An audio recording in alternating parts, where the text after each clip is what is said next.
Allez, puis polémique, nos échanges se poursuivent allègrement sur le plateau de la polémique et après ce retour pub qui nous installe inexorablement dans une deuxième partie tout aussi chaleureuse et enrichissante qu'on vous invite d'ailleurs à vivre et à partager avec nous tout en nous suivant sur nos différents canaux 99 Bouquet Canal+, 740 Star Times ainsi que le numéro 3 de la TNT. On rappelle que nous sommes disponibles également sur RTI Mobile à travers l'application que vous pouvez télécharger sur Play Store et App Store et nous suivre en direct également sur le profil Facebook de la 3. N'hésitez pas d'ailleurs pour ce faire de nous faire parvenir vos sensibilités, vos commentaires, vos questions.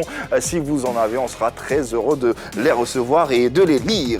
Mesures de prévention, coronavirus, vous le savez, on le répétera jamais assez dans cette émission. Il faut se couvrir le nez et la bouche avec un mouchoir pour éternuer ou tousser, se laver régulièrement et correctement les mains au moins pendant 30 secondes à l'eau et au savon. Vous pouvez également utiliser un gel hydroalcoolique. Évitez tout contact étroit avec une personne qui souffre de fièvre, de toux ou de rhume. En cas de fièvre, de toux, de difficultés respiratoires, il faut se rendre dans le centre de santé le plus proche. Et puis, si vous avez besoin de plus amples informations, vous n'avez qu'à appeler un seul numéro. C'est bien sûr le 119. Allez, la deuxième partie de Pi Polémique avec le sujet suivant. La presse imprimée rencontre, comme partout dans le monde, mais surtout en Afrique et dans notre pays, de nombreuses difficultés. Des difficultés qui ont entraîné la disparition de la quasi-totalité des magazines People. Pour expliquer la morosité dans laquelle baigne le monde de la presse écrite, de nombreuses raisons sont évoquées. Lesquelles? Suivez notre débat. Disparition des magazines People, nous en parlons tout en vous rappelant que vous pouvez réagir à ce débat et le vôtre. N'hésitez pas à votre numéro de téléphone sur le profil Facebook de la 3 car votre avis est capital pour la suite de nos échanges. En attendant, pour ce troisième numéro de la semaine, recevons sur ce plateau un visage bien connu de la sphère culturelle. 16 ans de carrière dans le domaine du journalisme en Côte d'Ivoire, il est passé un peu partout et aujourd'hui il est le président de l'Union des journalistes culturels de Côte d'Ivoire, l'UJOCSI. Mesdames et messieurs, recevons Monsieur Philippe Kla, s'il vous plaît. Philippe Kla, sur les antennes de la 3 dans Pi Polémique. Et pour parler d'un sujet... Bonjour, Président, j'ai envie de dire. Bonjour, Yves. Comment allez-vous, Président? Ça va, super bien. Alors... Depuis mars 2018, vous avez été investi comme le nouveau président de l'Union des journalistes culturels de Côte d'Ivoire. Déjà, comment se portent les journalistes culturels ivoiriens et leur association? En effet, depuis novembre 2018, j'ai été élu président de l'Union des journalistes culturels de Côte d'Ivoire. Nous avons mené plusieurs activités. Aujourd'hui, on vit une situation de crise, l'Union se porte bien. Nous avons organisé hier une cérémonie de don à l'endroit des journalistes culturels pour leur témoigner de notre solidarité et notre esprit de partage. Aussi leur porter le message de la sensibilisation et aussi leur demander de faire très attention dans ces moments difficiles et de ne pas se prêter au relais des fake news. Donc, ils cherchent à vérifier véritablement les informations qu'ils diffusent avant de les relayer sur les différents canaux. Ce qui est très important, une belle sensibilisation d'emblée. Alors, avec l'avènement des réseaux sociaux, la révolution numérique, la presse papier tend à disparaître, en tout cas c'est ce qu'on constate sur le terrain. Déjà, quel est l'état de santé de la presse papier ivoirienne? Il faut dire que l'histoire remonte à un peu longtemps. La presse est plus ou moins sinistrée. Sinistrée? Oui, la presse en général. La presse en général, que ce soit les quotidiens qui traitent de tout, et les quotidiens, et les magazines spécifiques. On parle de presse papier là. Presse papier. Presse papier. Voilà. Okay. D'abord, toute la presse papier est sinistrée. Okay. Et à partir de là, les magazines ont eu encore plus de problèmes parce qu'ils sont plus hebdomadaires. Donc, c'est une situation qui est plus ou moins liée aussi à l'avènement des réseaux sociaux où les gens préfèrent aller prendre peut-être un pass de 200 francs et chercher à avoir des brins d'information que d'aller dans les journaux pour avoir l'information vérifiée et vraie. Et c'est malheureux cette situation. Il a parlé de brin d'information. Alors, on se pose la question, disparition des magazines People. Déjà, on a entendu le président à travers la première esquisse. Qu'en pensez-vous? Moi, je pense que la presse écrite, surtout la presse People, est morte. Complètement. Morte, carrément. Oui, elle est Toi, morte. tu l'as tuée, enterrée. Ouais, moi je l'ai déjà enterrée. J'avais dit, elle essayait de survivre, mais là je pense que quand je l'écoute religieusement, je pense qu'elle est morte. Et c'est dommage. Je vous admire parce que vous avez mené pas mal d'enquêtes. Je lis parfois vos papiers sur Internet, pas sur les réseaux sociaux, mais vraiment sur Internet, des petits articles que vous écrivez, des petits articles, parce qu'ils ne sont pas très longs, mais les sujets sont très profonds. Et j'aime bien votre plume, mais je suis complètement désolée quand je vous entends. Et j'ai envie de dire que c'est un peu votre faute si la presse écrite, la presse People est en train de mourir. Je m'explique. Alors, aujourd'hui, vous avez parlé des réseaux sociaux. Avant même l'avènement des réseaux sociaux, dès qu'Internet est né, on ne lisait plus. À partir du moment où tout est plaqué sur Internet, il suffit d'un clic ou deux, on n'est plus en 1984, hein, il suffit d'un clic ou deux, automatiquement on a l'information chez nous et en quelques secondes. Et vous, en tant que journaliste, en tant qu'informateur, en tant qu'investigateur, vous ne mettez pas à l'ordre du jour, vous ne mettez pas devant nous un plat qui est consistant et qui nous empêcherait d'aller sur les réseaux sociaux. Il y a les fake news, oui, mais sur les réseaux sociaux, on ne sait pas qui écrit quoi. Alors que vous êtes journaliste, vous devez nous apporter la contradiction à travers vos écrits, ce que certains d'entre vous ne font pas forcément. Oui, je comprends ce que tu dis, mais ce n'est pas tout à fait vérifié parce que c'est vrai que la presse People est sinistrée, il faut le reconnaître, mais ce n'est pas parce qu'il n'y a pas cette qualité d'écriture qui manque, mais c'est le fait que c'est la presse en général, même en Europe, en Occident, on a le même problème. Eux qui ont plus de moyens ont ces problèmes-là. Donc nous, on n'a pas su faire peut-être la mutation au niveau de la presse en Côte d'Ivoire. On n'a pas su faire anticiper sur la mutation. La mutation vers la digitalisation. Voilà, vers la digitalisation. C'est ça qui nous pose problème. Le coût du papier a augmenté en temps. Les prix des journaux sont restés pratiquement les mêmes. Pendant combien d'années? C'est récemment que les prix ont essayé d'augmenter un peu. Alors c'est un problème de qualité ou une question de prix? Non, c'est rien de cela. C'est ni la qualité, ni le prix. Parce que le journaliste est formé pour diffuser ce qui est de qualité. Et c'est ce qu'on fait au quotidien. Mais, et pour le prix alors? Le prix, il n'y a pas de problème. Le prix, c'est les magazines coûtaient 300 francs. Oui. Et 300 francs, je pense qu'aujourd'hui, l'internaute paye 200 ou 300 francs de passe pour naviguer. Oui. Donc, ce n'est pas une question de prix. Je pense que les gens ont compris qu'il fallait faire une mutation vers le digital. Parce que les journaux ne vendaient vraiment plus. Non pas parce qu'il n'y avait pas la qualité, mais parce que peut-être l'Ivoirien même n'est pas habitué à la lecture. Ça se voit quand même sur le marché du livre. Les Ivoiriens ne lisent pas. Et plusieurs études le démontrent. Les gens préfèrent regarder peut-être une petite vidéo rapidement. Bon, ça, c'est vous qui le dites, hein? Une étude qui dit que les Ivoiriens lisent pas mal. Après, lisent quoi, comment, ça c'est un autre débat. Oui. Je voulais dire quelque chose. Moi, je pense qu'ils ne sont pas concentrés. Qui n'est pas concentré? Non, la presse, voilà, ils ne sont pas concentrés. La concentration qui fait défaut. Moi, je suis concentré, c'est pourquoi je les dépasse rapidement. Je vais plus vite que mon ombre avec les informations sur les people et tout, sur les réseaux. Tu entends quoi par ils ne sont pas concentrés? Ils ne sont pas concentrés, ils sont un peu distraits. C'est-à-dire, aujourd'hui, on te dit aujourd'hui, il y a le mariage, eh bien, il y a un événement sur un people. Moi, directement sur les réseaux, quand j'ai un petit bout là, je suis capable même d'aller sur les lieux pour aller voir clair dedans. Qu'est-ce qui se passe là-bas? Tu es un papato? Voilà, ici, papato. C'est aussi un travail, ça. Je vais même là-bas, en même temps, rapidement, j'écris un truc, mais je fais un truc, je balance. Il parle de lecture et tout ça. Il y a seulement Kabagaté qui fait de longs tests sur sa page. Mais les gens prennent le temps de lire avant de commenter, ou bien je vois dans les commentaires. Donc moi, je pense que c'est pas, ils ne sont pas concentrés. Ouais. Bon, après, c'est pas forcément de l'information, mais il y a une question de spontanéité qu'elle veut évoquer. La spontanéité dont elle parle, c'est sur les réseaux sociaux. On te parle d'un magazine qui est hebdomadaire.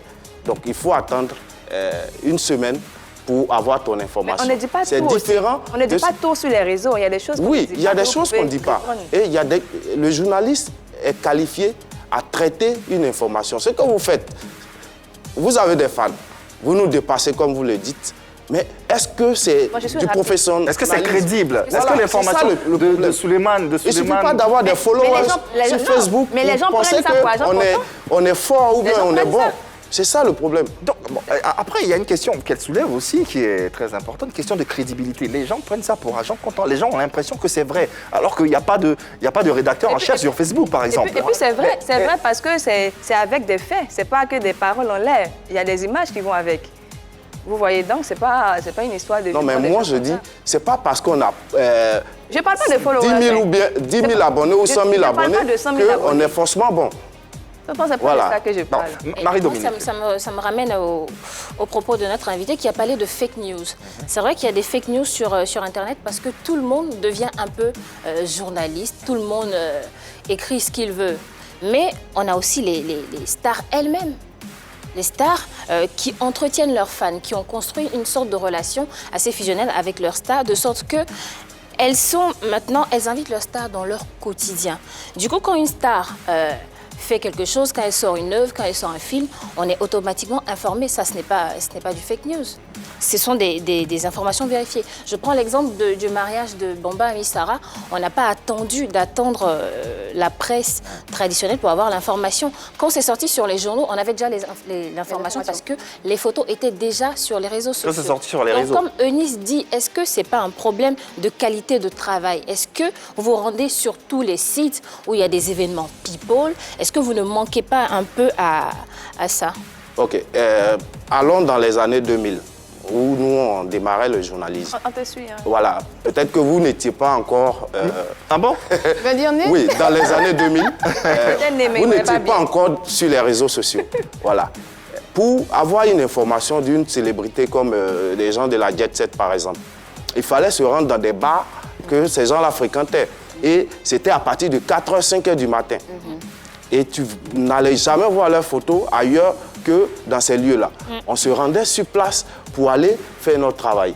Mais aujourd'hui, malheureusement, tout le monde voulant s'improviser journaliste, même l'artiste même est devenu plus journaliste que le journaliste lui-même.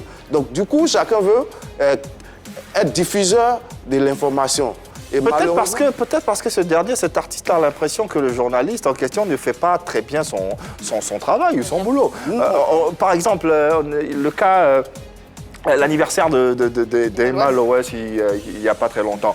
Un people ou un paparazzi avec le nez creux, il allait se dire « Ah, tiens, elle, je la connais, je sais qu'elle ne manque pas d'occasion pour se faire entendre. Donc, il y a son anniversaire bientôt, je sais que sûrement, il y a quelque chose qui va se passer. Donc, il va aller rester à côté de chez elle, peut-être avec un appareil photo, ou bien mener ses investigations, ses enquêtes, jusqu'à ce que...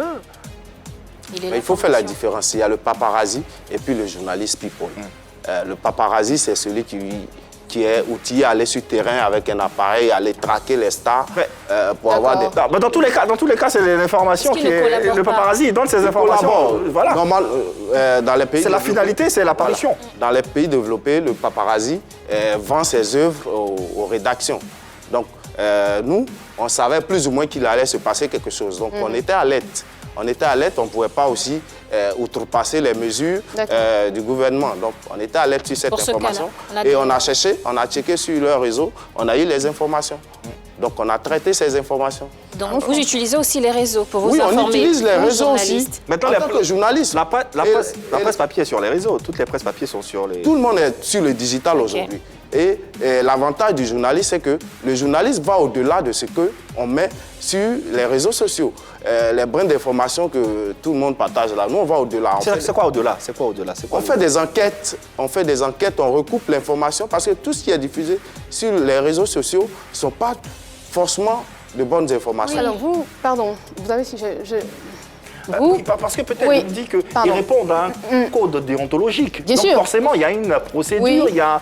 Il y a un sujet, il y a un sujet, il y a une enquête. Il y a plus de professionnalisme Voilà. que quelqu'un, une personne lambda qui sur sa page, qui donne une information À la va-vite. lambda, j'ai envie de dire. Exactement. Alors, il y a un sujet, il y a une information, il y a l'information qui est traitée, et il y a une conclusion qui demande notre avis, il y a une question d'ouverture.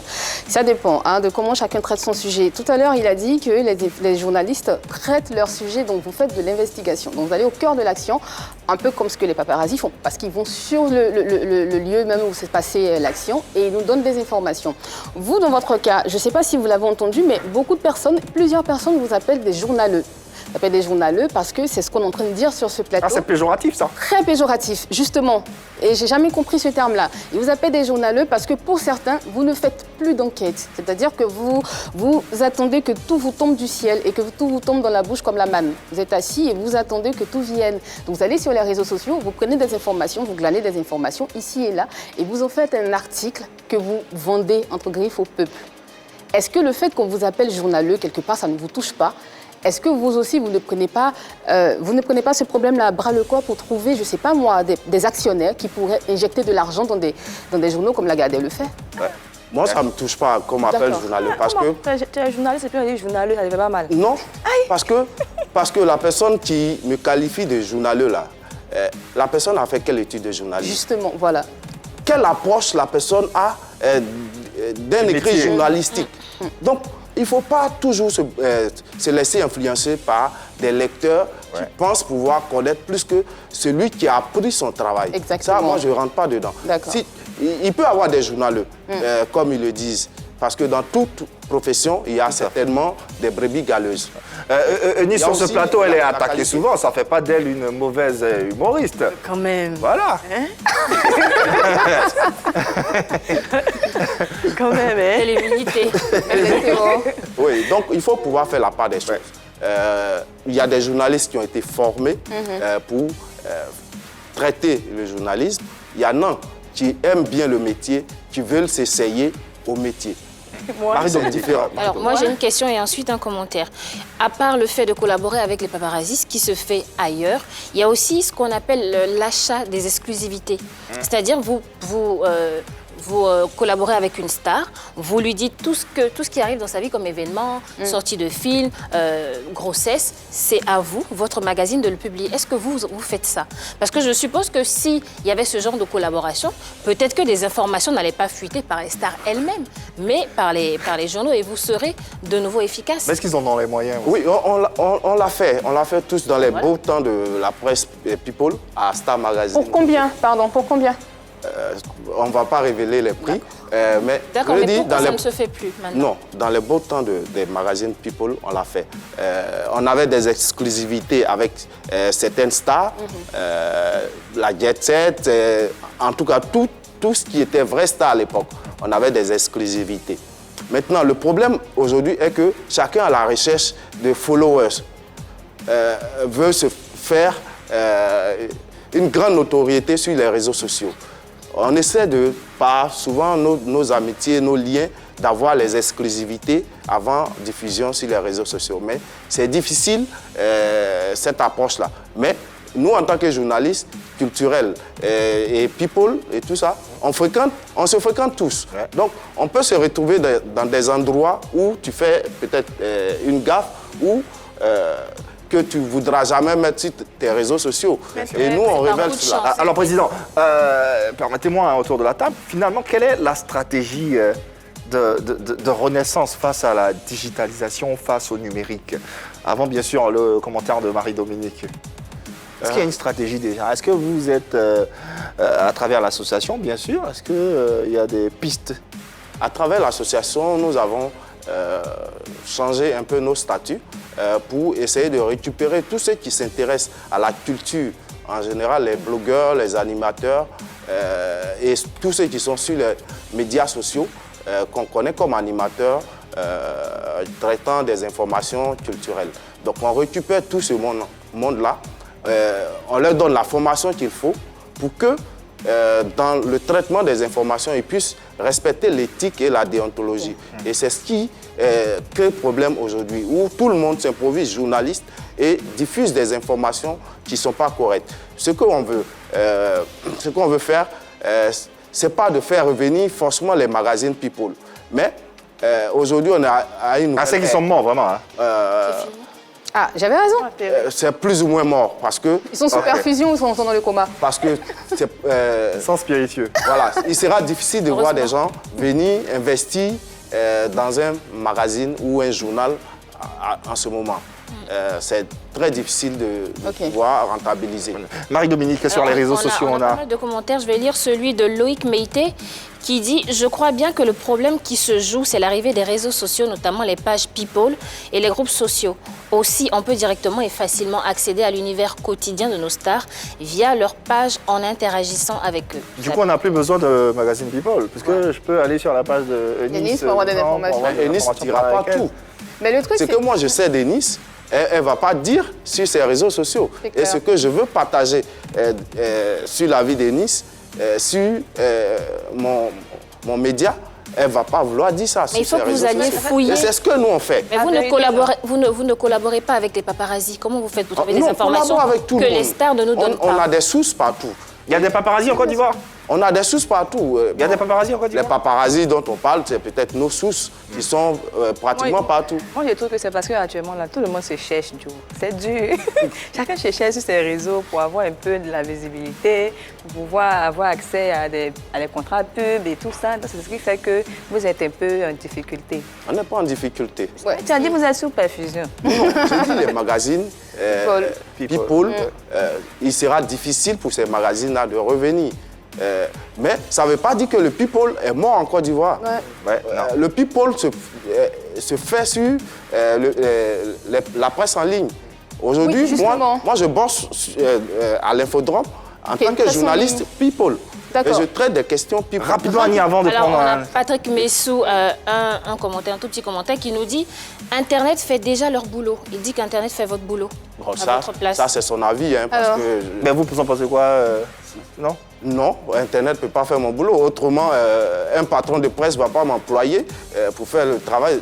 Si le travail le virage générationnel a été lent. Le virage générationnel est resté lent et c'est ce qui est dommage. Vous avez pris tout à l'heure le... Il a dit, il a avoué la mutation, c'est pas bête, il a avoué. C'est très lent et ça continue en fait. La lenteur, elle continue. Il a pris l'exemple de la France. En ce moment, effectivement, avant de lancer une exclusivité, avant de lancer un magazine, on balance l'exclusivité sur Google. Donc on vous dit, il y a telle personne, il y a le roi ou la reine, il y a le prince Charles et Kate qui seront ici. Mais les détails sont dans le magazine, sont dans le papier. En fait, c'est ça qui fait la différence et c'est ce qu'on ne retrouve pas. Mais après Annie, on n'a pas, nous aussi en Afrique, en Côte d'Ivoire, on n'a pas cette culture-là de la lecture aussi. Hein. On n'a plus, sinon on l'avait. Voilà. On l'avait. Il y a beaucoup d'analphabètes également en Côte d'Ivoire. Donc, d'accord, c'est pas faux. C'est un peu compliqué. Ce qui est méchant, c'est que les gens aujourd'hui ne cherchent pas à véritablement aller vers les sources viables. Ils préfèrent se référer peut-être à Eunice qu'il a l'habitude de suivre ou à des Bordeaux qu'il a l'habitude de suivre, ainsi de suite. Mais c'est le phénomène d'Avoinien, parce que c'est l'évolution. C'est la paresse, c'est une paresse. Oui, Marie-Dominique, pour terminer. Je disais tout à l'heure qu'on n'avait pas la culture de la lecture, mais il y en a encore,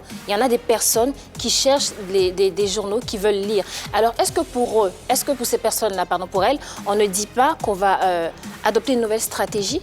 On va aller en profondeur, comme Annie le disait, et ou bien on reste sur les réseaux sociaux, vous restez là, vous attendez qu'une star publie une nouvelle et vous faites un papier là-dessus? Non, c'est pas là. Il ne faut pas résumer notre travail à la publication d'informations d'un artiste sur son réseau social. Non, c'est différent. Notre travail au quotidien, c'est de chercher l'information qui est cachée et la révéler. Tout simplement. C'est différent de attendre que Eunice publie quelque chose. Philippe, pour terminer, quel est, selon toi, l'avenir de la presse papier en Côte d'Ivoire? Si à venir. Je préfère être dans la presse People. La presse People. Je préfère que la presse People fasse une bonne mutation dans le digital, dans la presse numérique, la presse en ligne. La mutation va se faire, on espère en tout cas. Et puis, merci d'être passé sur notre plateau de People & Mic. On a eu Beaucoup de bonheur à le recevoir. Il faut m'embaucher, pardon. Moi, je peux Je vais être plus professionnelle. Juste un bateau. Merci à vous l'association est également de nous avoir suivis. Merci mesdames, Annie-France, Eunice Zenan, Bouche-Pointu, sans oublier Marie-Dominique. Cette émission se referme ainsi avec le sujet sur la disparition des magazines People. Le débat se poursuit chez vous. Ils sont encore en vie, ils sont morts, enterrés. Laissez-vous porter par notre débat. On sera encore des vôtres demain. Même heure, même canal. Et vous savez, il n'y a que de l'amour par ici. Retrouvez à partir de 20h30 sur la 3 l'équipe de la grande team avec Etia et bien sûr tous les experts pour parler de football. D'ici là, passez une lumineuse journée sur les antennes de la 3. Bye bye, à demain.